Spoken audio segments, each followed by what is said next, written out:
Welcome to the Ruthless Experience. So, a couple of days ago, my manager brought me in for a little chat, a little catch up. How nice. And in amongst all of this moving to a whole different part of the country and everything, I didn't actually get any time off. It took me nearly 3 weeks to unpack everything. I've been navigating the ups, downs, in-betweens of adjusting to a new environment, a new schedule, new people, everything being new. All of the adjustment has taken place in between shifts, on breaks. Generally, it's been a bit of a shitstorm. Now, would I have liked a smoother transition? Of course. That wasn't the way things panned out. And I was just in a bit of a shambles, really. I was exasperated. Chris, why don't you fuck off? The manager above me saw me in this state and I cried. Yay for crying at work. Don't we all love a good cry at work?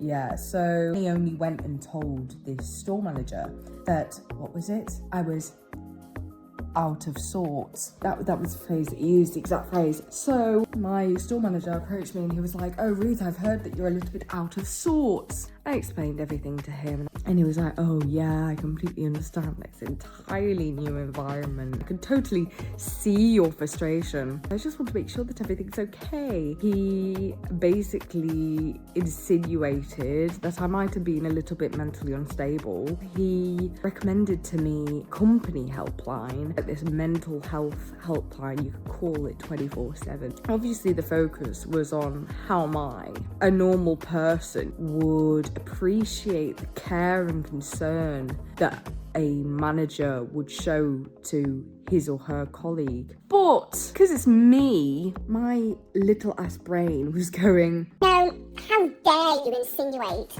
that I could be so fragile and vulnerable as a human being to ever show any little sign of weakness. No, I'm not weak. How dare you give me a little puny helpline? You don't care at all." Oh my god, my cover's gone. I'm not this 100% functioning robot. I'm actually a human being with emotions to process, and some of those emotions can be negative. How dare they be negative in a work environment?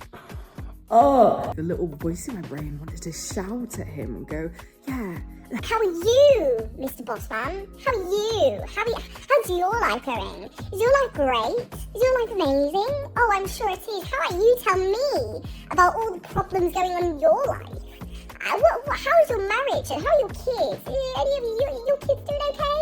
Are you doing okay? You not had any single mental health issue in your entire life?" My brain wanted to tell me that I was being incessantly questioned and interrogated. Now, can I link this to when I was 12 or 13, I was a very mentally ill, troubled teen. I don't see the point anymore. I don't see the point in life anymore.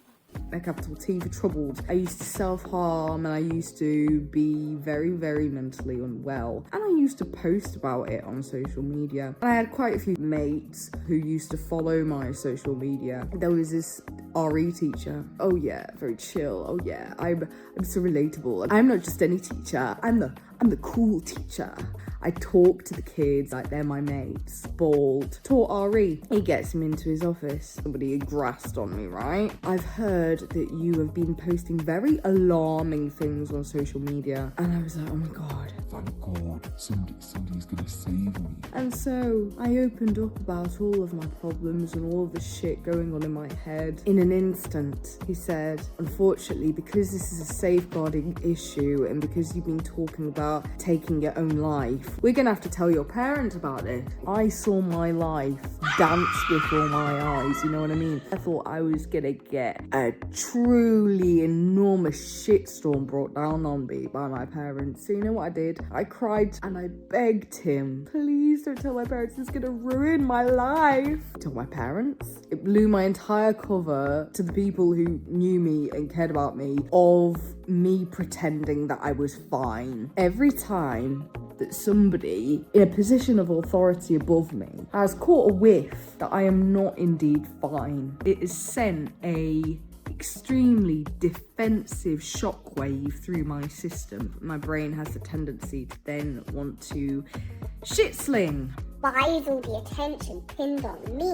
I have reacted very, very immaturely to the person accusing me of being anything less than perfect. I know it's his job to care, but the fact of the matter is, I'm not kidding anybody. We're all human beings, and we all go through rough shit.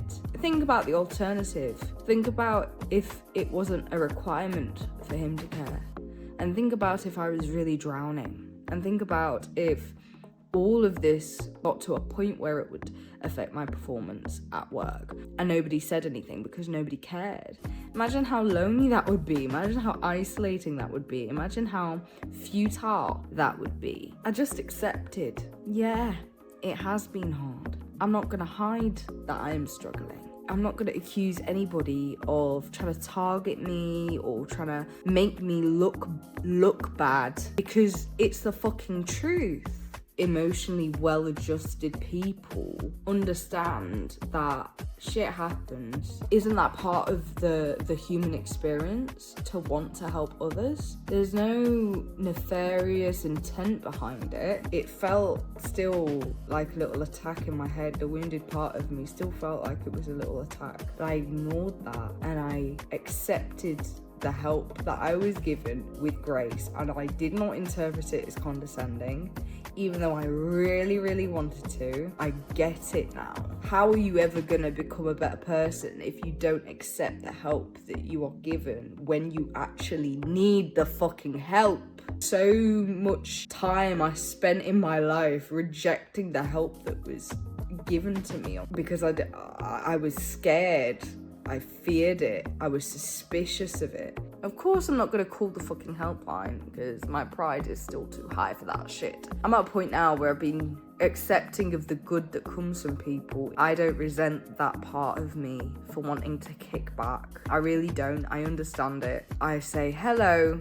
Yes, I acknowledge you exist. Today's lesson is when you are struggling and when you are down and you actually get somebody who recognizes that and who has the decency to reach a hand out to you, accept it like a compliment. I used to reject compliments all the time.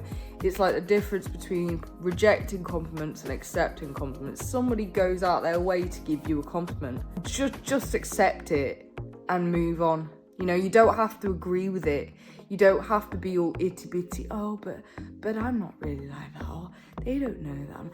You know, you just say thank you and fucking move on. That's what you do. That's called being appreciative and grateful for other people, not being selfish cunts. For anybody who relates, please let me know by dropping me a comment on this video. If ever you have experienced this, or you know somebody who's experienced this, or even you've been on the opposite end when you tried to offer your hand out to somebody and they have just reacted in the most immature way possible, let me know your experiences. Thanks, and have a good day or night wherever you are. See you later.